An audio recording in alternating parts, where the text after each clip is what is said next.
Okay, this is going to be my second video on the BYD M6 Infotainment, starting with the driver's display and then moving on to the main infotainment screen. Bear with me if there are any reflections. It's a bright and sunny day outside, but starting with the driver's display, you have two analog meters here. On the left hand side is your battery, basically. The bottom bit is your regeneration level, and then this is the battery percentage being used in kilowatts. So getting the best mileage is probably setting the needle between 0 to 20. Anywhere up, your efficiency is going to spike. Then on the right hand side, you have a speedometer. The needle is down there at the moment, and as you can see, it goes all the way up to 240 kilometers per hour, even though the top speed on this car is 180 only. So the funny thing about this car is that because the 60 to 80 speeds, 40 to 60 is what my average city speeds are on the bottom half here, it really feels like the car is really not going fast at all, because in most cars 60 is like almost 1/3 up. Anyway, and then you have a I hope you can see it, all right, a 5-inch digital driver's display, and that on the top left shows you your time. Right below that is eco mode. I can change that to a snow, more traction mode, and then a sport mode, everything goes red, a normal mode, and then I'll put it back in eco mode. Then you have P on top. Your gear lever is down here. You have to press it on the side to go down, up. Reverse will automatically turn on the 360 camera as well as your guidelines.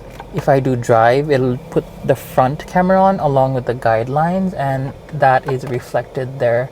So D, R, and then P for park.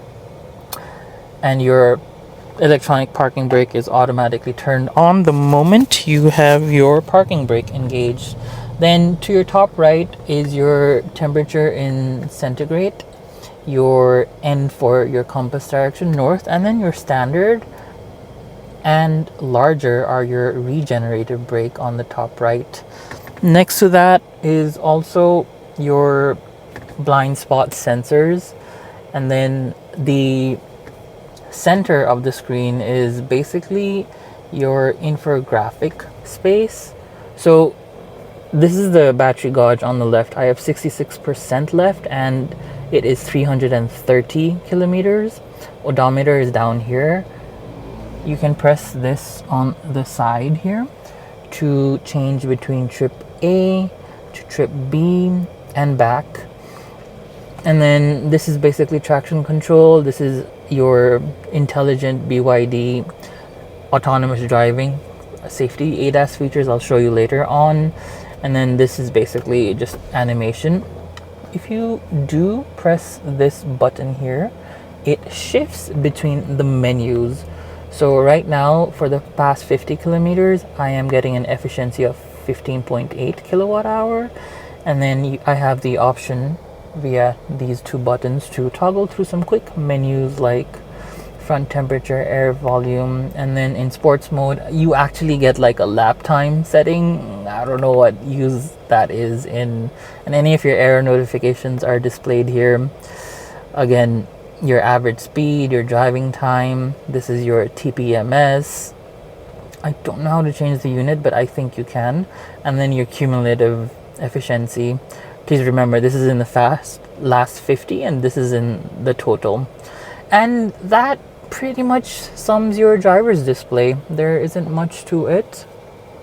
But coming here, I already have Apple CarPlay wirelessly connected. I am recording in this while it's being displayed there. So it might lag a bit because I'm recording as well in high definition, but as far as I know, everything works pretty easily and smoothly.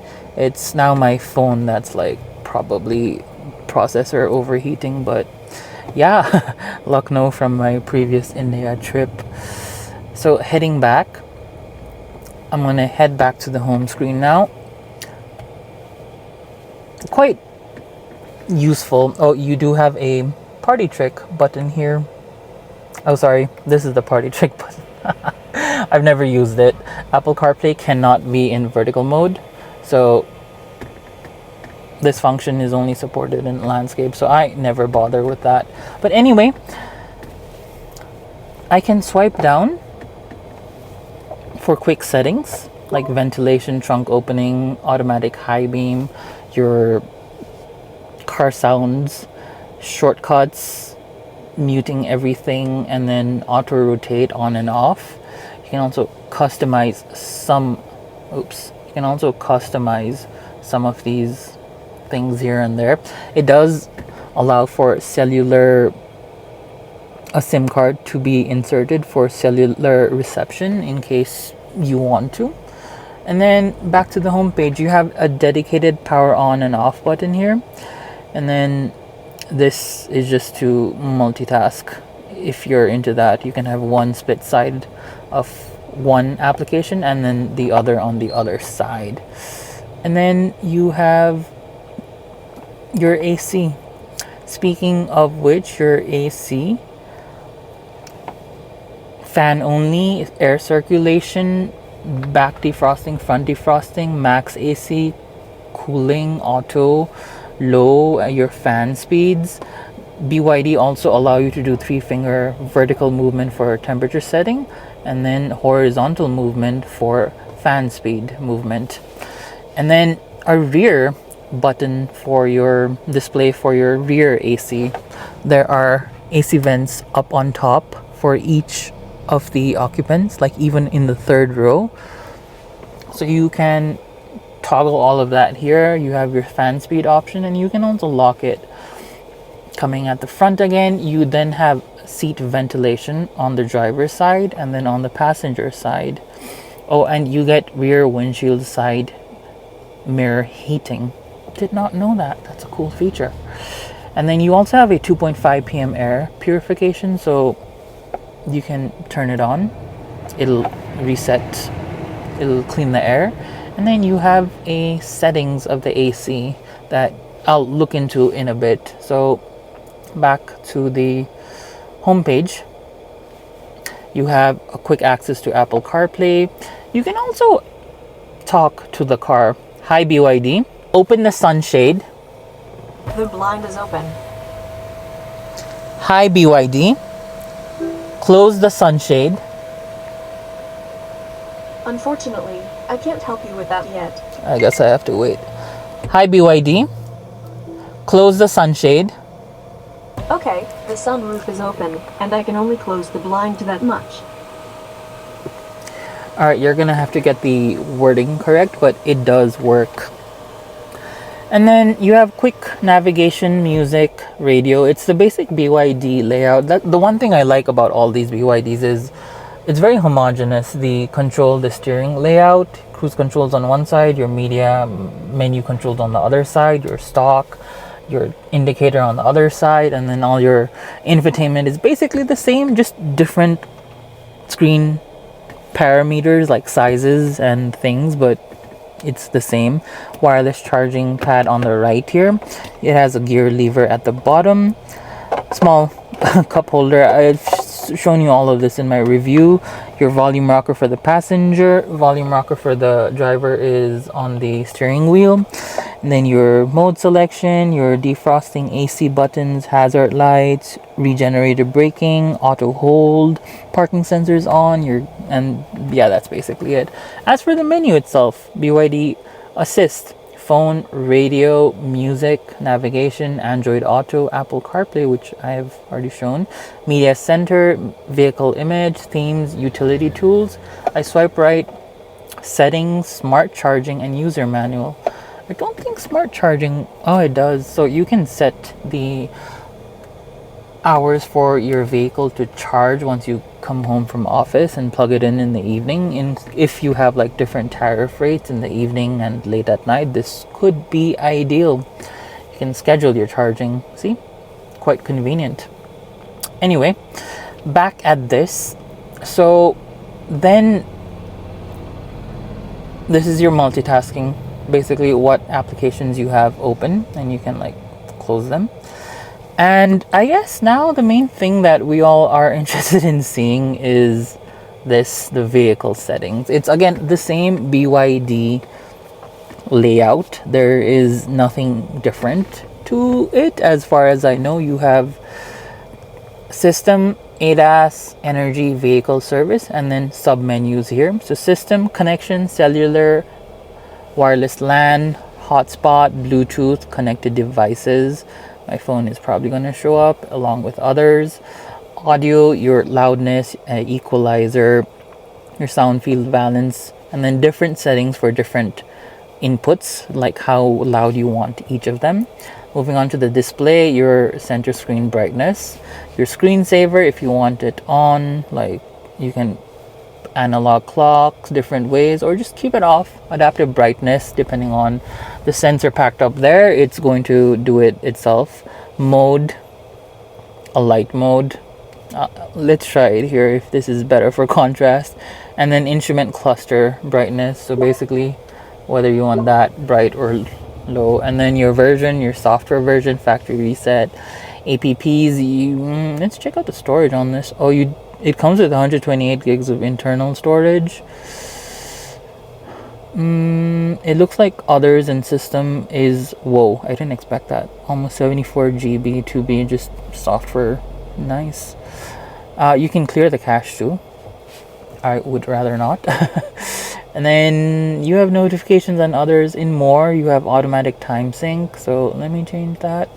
Oh, the time changed 11. Oh, I don't know why it's doing that. Anyway, I'll figure this out later. Just more licensing and stuff. The next one is BYD's autonomous driving features. So intelligent cruise control, driving assist, whether you want high beam assist, lane support, how much you want it. This is really useful. I tried this on my Delhi on the Dolphin vlog, and it was really nice. You have emergency lane keep assist, alerting, whether you want a sound or vibration. Not too useful in Kathmandu, Nepal, but if you have proper markings in your highways, then this is super useful. Active safety, predictive collision warning, so you can change the sensitivity of it. Automatic emergency braking, I've had this activate a couple of times. Blind spot assist, so the detection, door opening, rear collision, cross traffic braking. Very useful things if in case you miss things here and there. And then stability control, do you want it off? I usually just keep it on. And then parking brake, that's already activated right now. Parking assist, you have your parking sensors on, and then your panoramic. Oh, speaking of which, the moment you go into reverse, that comes up, but you also have this dedicated 360 camera button here that'll turn it on and off. Moving on to the energy, your regen levels can be changed here, or via this, as I showed you, your range can go between standard and dynamic. Standard, it'll peg it against the claimed WLTP figure of I think 420 for this car. So as you can see, it's showing 349, but once I change it to dynamic, it drops down, because this is a calculation depending on your efficiency and road conditions, terrain, AC usage. So I keep it in dynamic just for a better sort of estimation, I suppose. Then moving on, you have charging settings, so smart charging as I showed you, and then you have charge port immobilizer, consumption. So it's about 15 at the moment, 17 at the moment, but that's your cumulative. As I showed you a moment ago, my past 50 though is 15.8. Alright, back driving time, average speed, consumption curve. If you're into the more graphical display, I really don't pay too much attention to this. And then your vehicle settings, your steering assist, comfortable or sport. I've just left in comfortable. Brake assist, do you want it sensitive? And what about parking? Your lights, I love that you can alter the angle of your headlights. Your DRLs can be turned off and on. Your headlights after exit, follow me home lights, headlights before, same thing. Intelligent greeting light, so this is on the doorstep if you want it on. It's good if you have like puddles or anything nearby that you might not look at and while getting into the car. And then your mirrors, you want them auto fold. AC, auto fan speed reduction during Bluetooth calls, internal circulation in parking, remote controlled AC running time, AC auto mode. So in economic mode, it's in energy saving mode. In comfort mode, it gives priority to user comfort. So do you want it to consume more energy or less energy, basically? An automatic purification. The seats, ventilation, as I showed you earlier. Oops, I went quite far away. And then the locks, my bad. And then the locks on, power off, trunk opening. You can adjust the height. I hope it didn't open it. No, it didn't. And then press key fob to lock and close all windows. Press and hold key fob to unlock and open windows. Done. Notification, broadcast, vehicle prompt sound, Avast sound source. So that's basically your external sound. And then your media volume decreases when navigating. That's there. And then you have service reminders. So your intervals, your maintenance of miles, depending on the time and distance. And then overhaul. So if I do a front wiper check, that is going to open up. And that's how technicians can open this, take it out, change the blades, and put it back in. Otherwise it's stuck down there by default position. A trailer mode, I didn't know that. And then you have your vehicle mode, maybe a vehicle status check, internal software check. It's good. So yeah, that explains it. Back at my Apple CarPlay homepage thing, I am just a very avid user of this, I suppose. So I am now going to head back to BYD showroom.